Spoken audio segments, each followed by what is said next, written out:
Goes the Tungabhadra through the remnants of the famous forgotten empire of Vijayanagar, an empire that flourished some 4 centuries ago.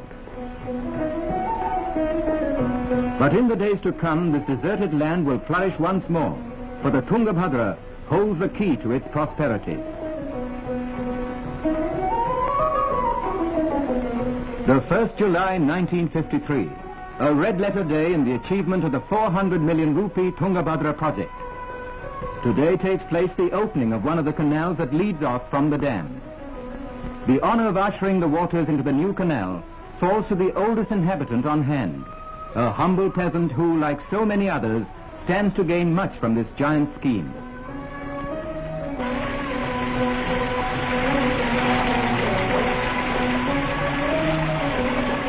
He and his kind beseech the deity of the river to bless the project so that prosperity comes to a land long shrouded in drought.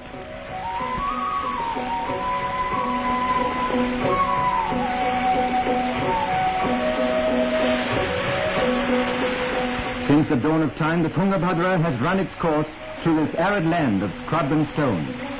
Why has the land then not blossomed into fertility? Herein lies our story. The river gets its name from the confluence of the Tunga and the Bhadra. Their waters mingle near Kudali village, 8 miles from Shimoga in Mysore state. Tunga and the Bhadra are fed by the copious rains of the southwest monsoon. But only a modicum of these abundant waters was ever utilized in the plains, where the rains average only 20 inches annually. In the 19th century, famine occurred 10 times in this area, while from 1900 to 1940, 8 famines have been recorded. These manifestations of misery are due to a lack of rainfall and a lack of opportunity to tap the river waters. The people suffered in Rayalaseema because of the water shortage.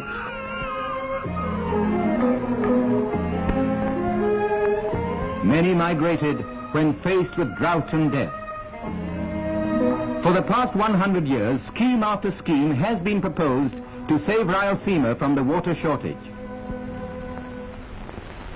Bellary district in Mysore state, Raichur district in Hyderabad state, and Anantapur, Kadapa and Kurnool in Andhra have repeatedly suffered from drought.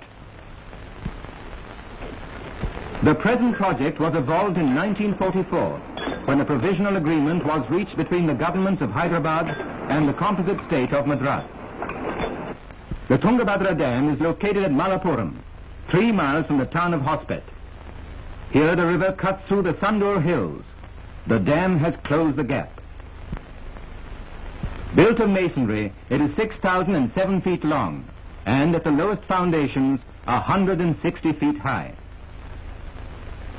Besides the dam, this multi-purpose project consists of 2 canals. The one on the Andhra-Mysore side, 217 miles long, will irrigate about 250,000 acres.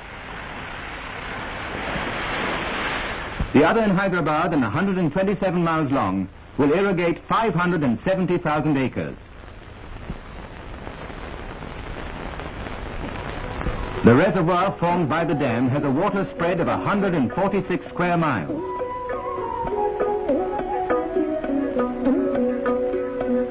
This is the largest masonry dam and storage reservoir yet built in India. The center spillway is of granite blocks bound with cement. During flood, the surplus water will be disposed of through 33 spillway gates, each 60 feet wide and 20 feet high.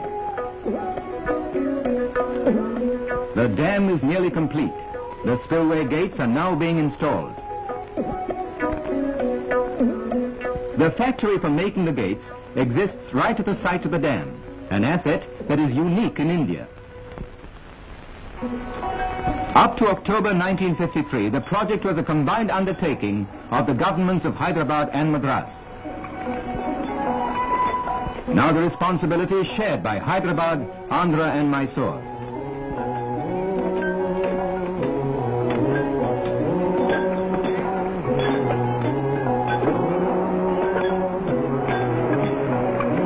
The planners, the engineers, the entire personnel of this project are Indian. All these men from the different states have